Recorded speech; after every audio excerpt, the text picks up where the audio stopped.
کھانے کو نہیں ہے، پینے کو نہیں ہے، اسی بارے میں آپ پریشان ہو رہے ہیں تو آپ ناکام ہوں گے۔ یعنی دنیا ہی کے بارے میں اگر آپ خیال کر رہے ہیں، آپ کا خیال یہ ہے کہ یہی زندگی ہے، اور یہ خیال جو ہے یہ کافروں کا ہے۔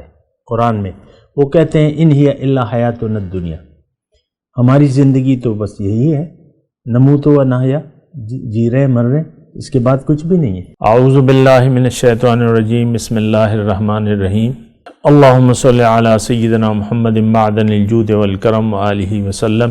سامعین و ناظرین اکرام، السلام علیکم ورحمۃ اللہ وبرکاتہ۔ آج کا ہمارا موضوع یہ ہے کہ انسان کی کامیابی کا راز۔ دیکھیں انسان کی کامیابی، ایک تو دیکھیں انسان ہے کیا۔ انسان وہ نہیں ہے جو نظر آ رہا ہے، یہ بات نوٹ کر لیں۔ یہ نہ عورت ہے، نہ مرد ہے، نہ غریب ہے، نہ امیر ہے، یہ ایک روح ربانی ہے۔ وَنَفَخْتُ فِيهِ مِن رُوحِي فَقَعُوا لَهُ ساجدین۔ یعنی دیکھیں ہم خیال ہوتا ہے نا ہمارا، اب خیال یہ ہے کہ میں تو یہ ہوں، یہ میری داڑھی کالی ہے، یہ سفید ہو رہی ہے، پھر آپ رنجیدہ بھی ہو جاتے ہیں، پھر زبردستی اس کو کالا کرتے ہیں۔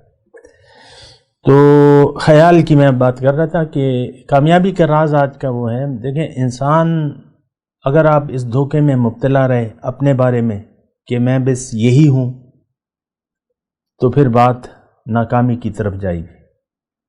اگر آپ کا یہ گمان رہا، خیال رہا کہ بس میں تو بس یہی ہوں اور میری ذمہ داریاں ہیں، یہ اولاد ہے، یہ ہے، وہ ہے، بس کھانے کو نہیں ہے، پینے کو نہیں ہے، اسی بارے میں آپ پریشان ہو رہے ہیں تو آپ ناکام ہوں گے۔ یعنی دنیا ہی کے بارے میں اگر آپ خیال کر رہے ہیں، آپ کا خیال یہ ہے کہ یہی زندگی ہے، اور یہ خیال جو ہے یہ کافروں کا ہے۔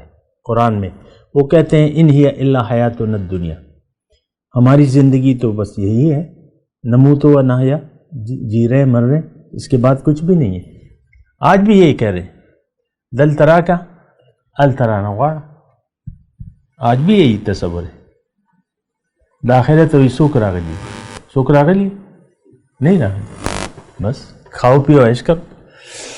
تو دیکھیں کامیابی اگر انسان کو چاہیے تو اس کو اپنے خیال کو چھوڑنا ہوگا اور حقیقت کو دیکھنا ہوگا، اور حقیقت اسے کون بتائے گا؟ اللہ کا رسول۔ اللہ کی سننی ہوگی، اللہ کی ماننی ہوگی۔ اللہ تو کہتا ہے تم میرے پاس لوٹ کے آؤ گے واپس، میں تمہیں دوبارہ زندہ کروں گا، اور تمہارے لیے 2 گھروں میں سے ایک گھر ضرور ہے۔ اب تمہاری مرضی ہے کہ جنت کے لیے زندگی گزارو یا نہ گزارو، وہ تمہاری مرضی ہے۔ تو انسان کی کامیابی کا راز یہ ہے کہ یہ اپنے خیال کو چھوڑ دے، اس کو غلط سمجھے، اس کو غلط سمجھے، نہیں میرا خیال غلط ہے۔ اللہ تعالیٰ نے فرمایا، یہ الفاظ یہ ہے کہ واللہ یعلم وانتم لا تعلمون، اللہ جانتا ہے تم نہیں جانتے۔ یہ ایک سے زائد مرتبہ اللہ تعالیٰ نے فرمایا، واللہ یعلم وانتم لا تعلمون، اللہ جانتا ہے، اور ظاہر ہے کہ اللہ ہی جاننے والا ہے سب کچھ، میری حقیقت اور میرا سب کچھ اللہ ہی جانتا ہے نا۔ اب روح میری میں نہیں جانتا، لیکن اللہ تو جانتا ہے نا روح کی حقیقت کیا ہے۔ اللہ کہتا ہے کہ بھئی یہ روح جو ہے یہ راز ہے، الانسان سری وانا سر، روح جو انسان جو ہے، میں اس انسان کا راز ہوں، یہ میرا راز ہے۔ لیکن ہماری حقیقت جو ہے وہ تو ہے روح ربانی ہی۔ تو لیکن میں آپ کو یہ بات کہہ رہا تھا کہ اللہ جانتا ہے، ہم نہیں جانتے۔ ہم یہ اپنے زبان حال سے کہتے ہیں کہ ہم جانتے ہیں، اللہ نہیں جانتا۔ دیکھیں قرآن کو تو ہم نے چھوڑ دیا نا، قرآن سے ہم ہدایت لینے کے لیے تیار نہیں ہے۔ اس کا مطلب کیا ہے کہ اللہ نہیں جانتا، ہم جانتے۔ جب آپ اللہ کو فالو نہیں کر رہے، اس کا مطلب یہ ہے کہ آپ یہ کہتے ہیں اپنے عمل سے کہ بھئی اللہ نہیں جانتا، ہم جانتے۔ اس کا یہی مطلب ہوگا، ہدایت کو آپ نے نظر انداز کر دیا۔ اس کا مطلب یہ ہے انسان تو دیکھیں اپنا بھلا چاہتا ہے، انسان اپنا بھلا چاہتا ہے، کامیابی چاہتا ہے۔ اب کامیابی کے لیے یہ اپنے خیال سے زندگی گزار رہے، اب اس کا خیال تو غلط ہے، کیونکہ یہ تو اللہ نے کہا ہے کہ تم نہیں جانتے، تو یہ کیوں اپنے خیال سے زندگی گزار رہے؟ تو خیال کوئی چیز نہیں ہے، گمان خیال کوئی چیز نہیں ہے. اصل کیا ہے؟ اللہ کا حکم ہے، اللہ کا فرمانا ہے، مستند ہے ان کا فرمایا ہوا.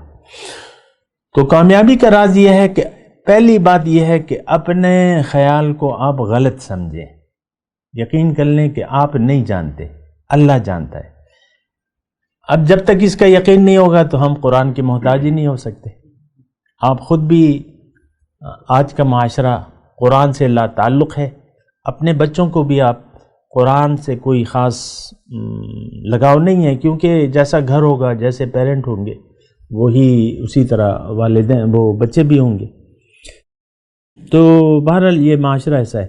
لیکن کامیابی کا پہلا نقطہ یہ ہے کہ آپ یہ یقین کر لیں کہ میں نہیں جانتا. ہر شخص دیکھیں اپنے ذات میں علامہ ہے، اپنے آپ کو ہم ہوشیار کہتے ہیں، ایسا ہے کہ نہیں ہے؟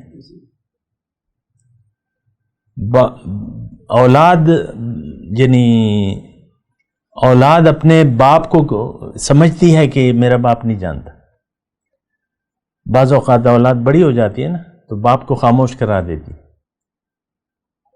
تغلے سے کاکا تنپ ہوئی گی زپ ہوئی گم. تو یہ ویسی ایک عام رویہ ہے، ہر شخص اپنے آپ کو علامہ سمجھتا ہے.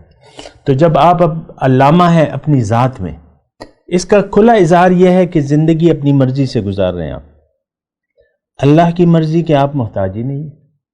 نہ اللہ جب محتاج نہیں ہیں اور آپ کہتے ہیں میں علامہ ہوں، تو پھر یعنی یہ ایک کھلا اظہار ہے کہ بھئی میں جانتا ہوں، اللہ نہیں جانتا. جبکہ یہ دین کس کا بنایا ہوا ہے؟ اللہ کا ہے. تو آپ نے دین کو چھوڑ دیا ہے، آپ دین کو فالو نہیں کرنا چاہتے، کیوں کہ آپ یہ کہتے ہیں میں جانتا ہوں، اللہ نہیں جانتا. تو کامیابی کا راز یہ ہے کہ آپ پہلے یہ تسلیم کر لیں کہ اللہ جانتا ہے، میں نہیں جانتا.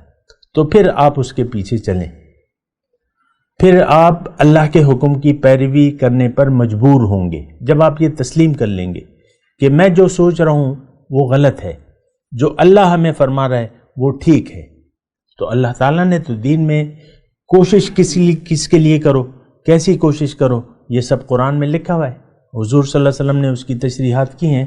تو انسان جب فاتقوا اللہ وَأَطِیعُونِ، پیغمبر کے الفاظ ہیں، ہر پیغمبر کے یہی الفاظ ہیں کہ اللہ کی نافرمانی سے ڈرو اور میرا حکم مانو، میری اطاعت کرو. اطیعوا اللہ وَأَطِیعُوا الرسول، اللہ کی اطاعت کرو اور رسول کی اطاعت کرو، کیونکہ اللہ جانتا ہے، تم نہیں جانتے. رسول اور اللہ میں حکم کے لحاظ سے کوئی فرق نہیں ہے. رسول کا حکم اللہ ہی کا حکم ہے، اس کے لحاظ سے کوئی فرق نہیں ہے، ایک ہی چیز ہے. جس نے بھی رسول کی اطاعت کی تو اس نے اللہ کی اطاعت کی. تو دیکھیں، جب آپ اللہ کے حکم کے سامنے سر جھکا دیں گے اور اللہ کو منزل بنا لیں گے اور آخرت کو ترجیح دے دیں گے، تو آپ کی کامیابی کا یعنی آپ کے لیے کامیابی کا دروازہ کھل گیا، آپ کامیابی کے راستے پر چل پڑے ہیں. اگر آپ نے اللہ کو منزل بنا کر اللہ کے حکم، رسول کے طریقے کے مطابق زندگی گزارنے کا عہد کر لیا، کوشش کی، اپنا ایک استاد مقرر کر لیا اپنی رہنمائی کے لیے، اور آپ نے اس سے پوچھ کے سفر طے کر دیا، تو پھر آپ دراصل کامیابی کا راستہ اپنا لیا. اب جتنا بھی آپ کی زندگی نے مہلت دی تو ٹھیک ہے، تو اللہ تعالیٰ باقی راستہ خود طے کرا دے گا. یہ بات بھی نوٹ کر لیں. یعنی بعض لوگ کہتے ہیں نا ہم یار وہ تو بڑے مرتبے ہیں، یہ بھئی تم راستے پہ چلو، راستے پہ آ جاؤ، مرتبے دینا تو اللہ کا کام ہے. تو بہرحال یہ کامیابی کا راز یہی ہے کہ ہم اپنے خیال کو چھوڑ کے، اپنے گمان کو چھوڑ کے، اپنے خیال کو چھوڑ کے جو اللہ نے فرمایا ہوا ہے اس کو سچ جانیں. ہمارا مسئلہ یہ ہے کہ ہم یعنی نہ اللہ کے حکم کو حقیقت میں سچ نہیں سمجھتے. کون آج کا مسلمان؟ اب میں آپ کو لوریاں تو نہیں سنا سکتا کہ آپ سو جائیں یا خوشخبری سناؤں. یعنی آپ راستے پہ جہنم کے اور میں آپ کو جنت کی خوشخبری دے دوں، یہ تو کیسے ہو سکتا ہے؟ تو بہرحال میں آپ کو یہ کہہ رہا ہوں کہ کامیابی کا راز یہی ہے. بات کرتے ہیں ایک وقفے کے بعد. وآخر دعوانا ان الحمدللہ رب العالمین. مولاي صل وسلم دائما ابدا على حبيبك خير الخلق كلهم